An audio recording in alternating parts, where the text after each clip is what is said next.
My son thought I hadn't noticed him slipping something odd into my backpack, grinning as if everything was fine.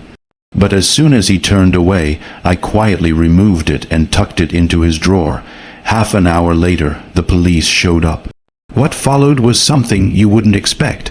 Before we continue, make sure to subscribe and drop a comment telling us where you're tuning in from. Terry's fist hit the dining table with a dull thud, sending the salt shaker toppling and spilling granules like shattered glass. My fork stopped midair, still holding a bite of meatloaf. "Dad, we need another $2.00 this month." His words hit harder than his fist. I gently set my fork down on the plate. The clink echoed in the silence that followed. Across the table, Zella sat twisting her wedding ring, mascara smudged under her eyes from crying. "That's enough," I said, sharper than I intended. "You're 28, Terry. It's time you start supporting your wife on your own." He loomed over me, his face flushed with a mix of frustration and desperation. Sometimes I couldn't tell the two apart. The fridge hummed steadily behind him, filling the awkward silence. "You're being selfish," he muttered, voice cracking. Mom would have understood. Hearing Martha's name felt like a punch to the gut. My jaw clenched. Zella buried her face in a napkin, her soft sobs muffled. The green beans had gone cold, swimming in a pool of congealed butter. I pushed my chair back, the scrape of its legs on linoleum harsh and jarring. Zella flinched. Harsh light from the ceiling cast sharp shadows over our faces, turning dinner into an interrogation scene. "I've already given you $1,200 this month," I said, rising slowly. My knees complained, and before that, the wedding venue, the apartment you never moved into, Zella's medical expenses. "Dad, please, no." I turned away from them both. The scent of meatloaf and tension hung in the air. "I won't keep doing this." Terry's breath grew uneven. Zella stared at her untouched plate like it held the answers to our problems. I walked toward the stairs, heavy-footed, every step a reminder of how far this family had drifted. Behind me, I could hear Zella whispering frantically to Terry. I couldn't make out the words, but the urgency was clear. Each step on the staircase creaked under my weight as I climbed to my room, away from the mess downstairs. Their voices rose again. Terry's anger, Zella's sadness, the same broken melody our family had played for years. The hallway upstairs was dim, lit only by the soft glow of my bedroom lamp. Inside, Martha's photo waited on the nightstand, capturing a time when our family still made sense. I sat on the bed's edge, the mattress sagging beneath me. Martha's side remained untouched, pillows still in place after 5 long years. My hands trembled, not from fear, but from exhaustion, that kind of deep, soul-level weariness that sets in when you've been fighting the same battles for too long. I picked up Martha's photo, her smiling face in that blue dress from our 25th anniversary cruise. The warmth of the glass under my thumb made her feel momentarily close. Terry said she would have understood, but she also believed in tough love. 2 years ago, I sold my vintage '70 Harley, the one I'd restored after she passed, just to cover their wedding costs. No thank you, just another request for honeymoon funds this time. A year and a half ago, I handed over money for an apartment they didn't even move into. My long-awaited fishing trip canceled, $3,000 gone. 6 months back, it was medical bills. I worked overtime on job sites I should have retired from, my back aching each night. Turned out Zella had stress migraines, nothing worse. I opened my nightstand drawer. Inside, a stack of paperwork, loans, credit applications, withdrawals. All with my signature, $47,000. That's how much I'd shelled out since Martha died. $47,000 that should have secured my retirement, not bailed out my son. Martha's perfume bottle still sat on the dresser, almost empty. Sometimes I opened it to remember her. Tonight, its scent felt like judgment. The mirror above the dresser reflected a worn-out man, tired eyes, gray hair, slouched shoulders.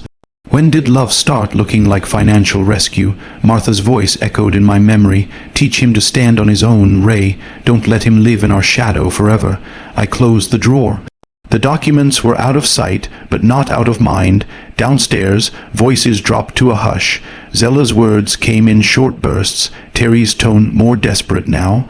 I placed Martha's photo back, turned off the lamp, and sat in the darkness. I didn't lie down, just listened.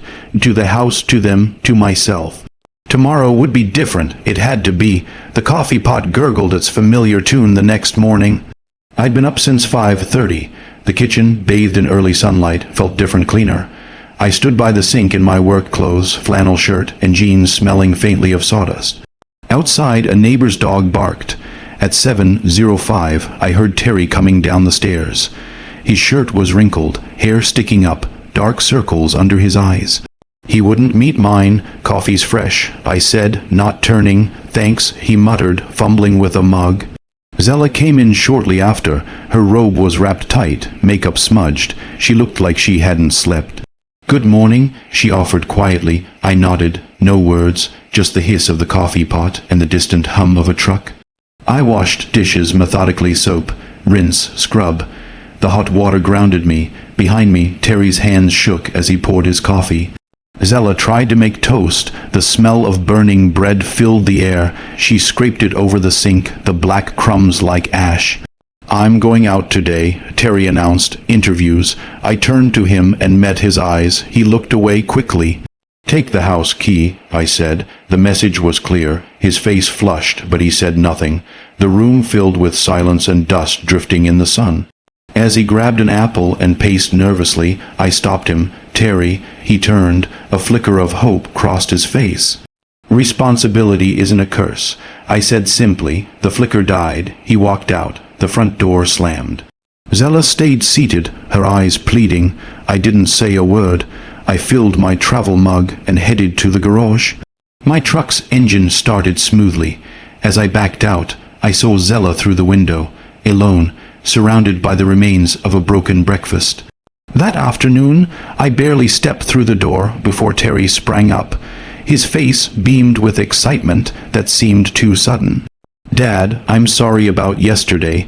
I got hired TechForge Solutions. I placed my lunch cooler down slowly, hands unsure. He pulled me into a tight hug. Really? I asked, cautiously hopeful. Senior IT consultant. Zella chimed in from the armchair, clapping like a game show host.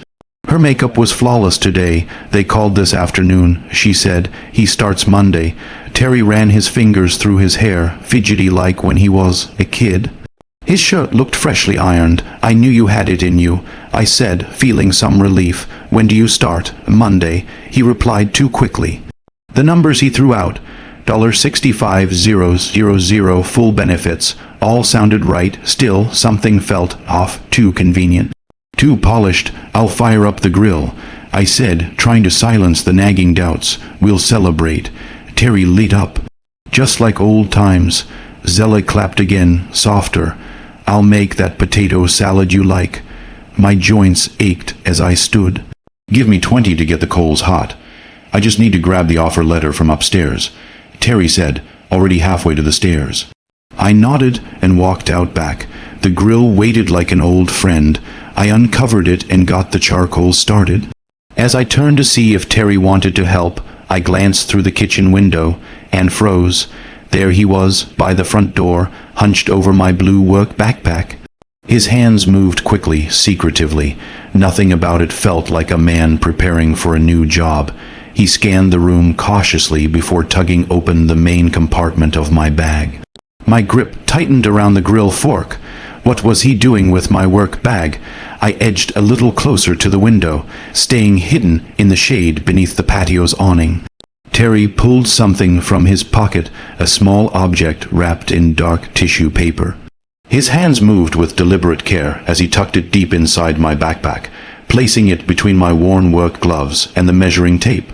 My logical mind tried to piece together harmless explanations, a gift, perhaps, a surprise, but his furtive behavior, the quick, practiced movements, hinted at something far more troubling. He zipped the bag shut and stepped back swiftly, brushing his jeans as though erasing his fingerprints. The whole thing lasted less than half a minute, but it played out before me like a slow-motion heist. The grill smoke drifted around me, its bitter scent suddenly overwhelming. My stomach knotted as Terry vanished from view, likely heading back into the kitchen or upstairs. The familiar suburban hum, barking dogs, distant traffic, sounded oddly muted, as if the world had tilted slightly. I forced myself to focus on the grill again. The coals were glowing, ready for the steaks, but my appetite had completely vanished. Whatever Terry had stashed in my backpack wasn't innocent. It felt heavy with implication, potentially dangerous. But if I confronted him, I'd reveal I'd been watching him, spying on my own son. The back door creaked open. "Hey, Dad, how are the coals doing?" Terry's voice had that same forced cheer from earlier. I swallowed against the taste of ash and suspicion. "Almost ready," I said, keeping my back to him. "Just a few more minutes." He stepped onto the deck, stopping near the railing. Out of the corner of my eye, I saw him lean casually, the picture of ease, but I couldn't unsee those secretive motions near my bag. "Actually, could you grab my work gloves from the garage?" I asked, turning to face him. "I need both hands for the grill." His smile faltered just briefly. "Sure, no problem." He walked back inside, and I watched through the kitchen window as he passed the bag without so much as glancing at it. The performance was flawless, too flawless. Whatever he had placed in there, I needed to find out, but timing mattered. Terry disappeared into the upstairs bathroom, and I called out to Zella that I was just getting some seasoning. The sound of running water upstairs was my cue.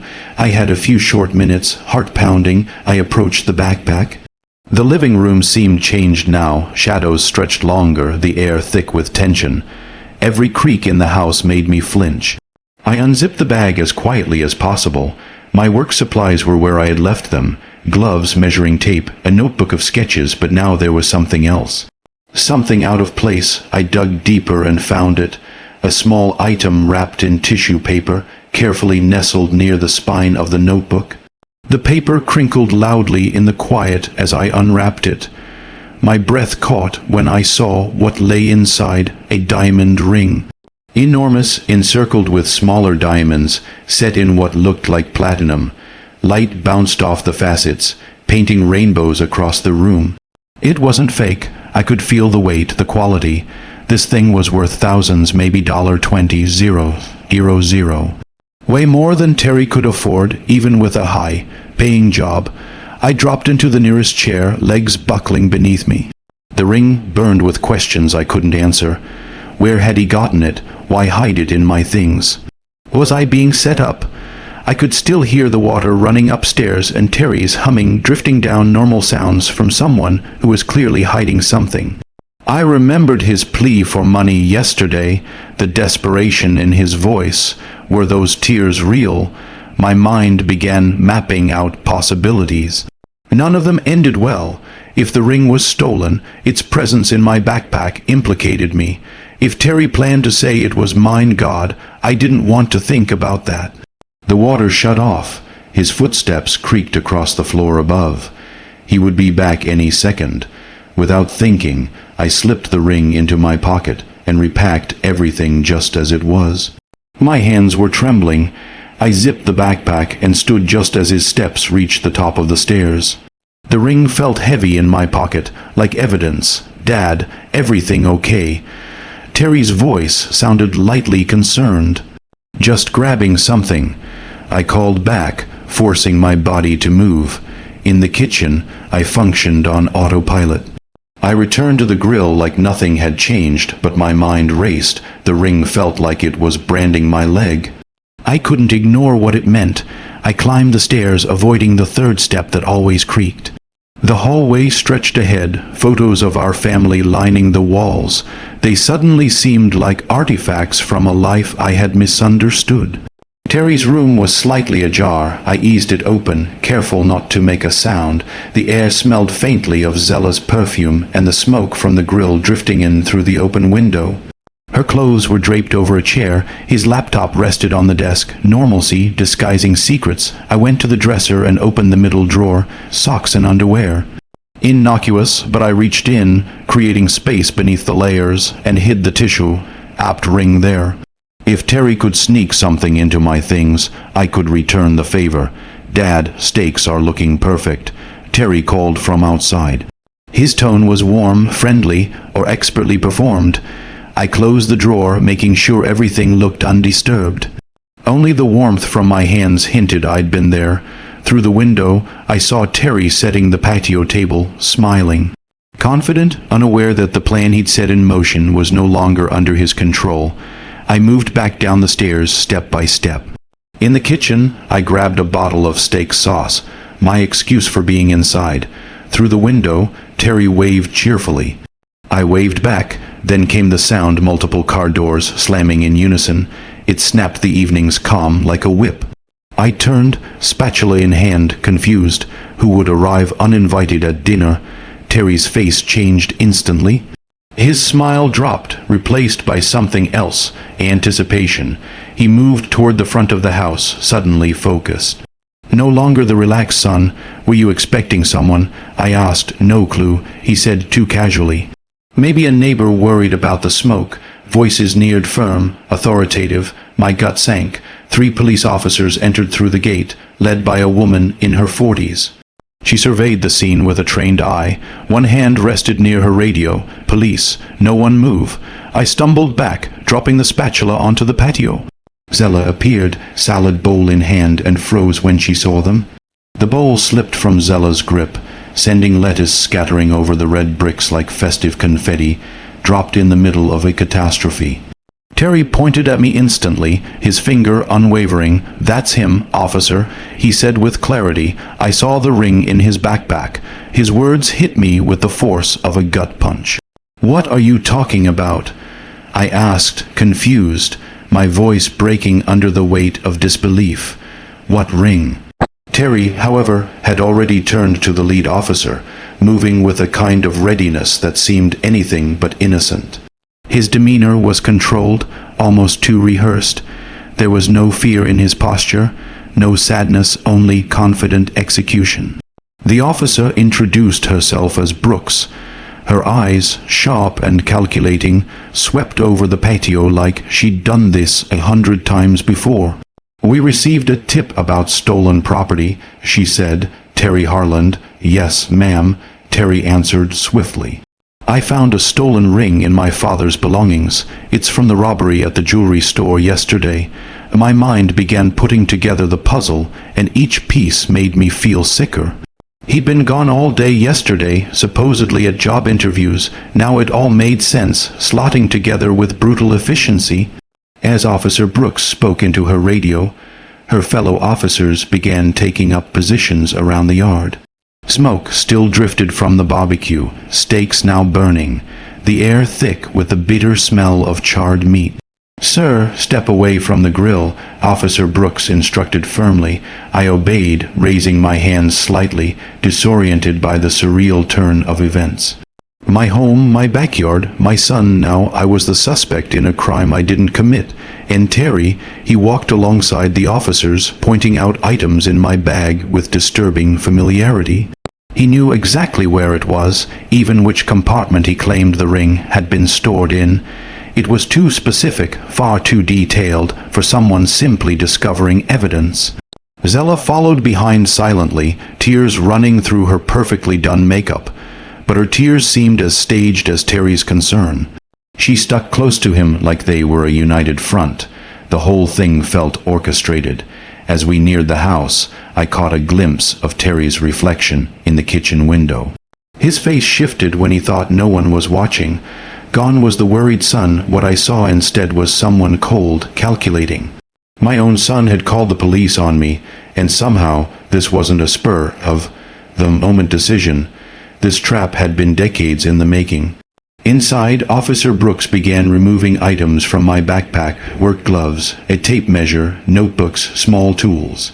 Each object was harmless, the toolkit of a man who built things, not destroyed them.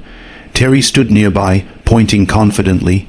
It should be in the front pocket, wrapped in tissue paper. I saw him put it there today. His confidence was too polished. No son should know these details unless he put the item there himself. Officer Brooks checked every compartment. Nothing. Terry's expression began to waver. It has to be there, he said more urgently. Check again. It's in the front pocket. That's when I understood. The very fact that Terry had this level of certainty, down to the pocket and the packaging, was the clearest proof that he was behind it. Officer, I said, voice steady despite my racing heart, you might want to check my son's dresser. Terry turned to me, panic flashing across his face. No, what? That's ridiculous, he said quickly. You can't. There's no reason to.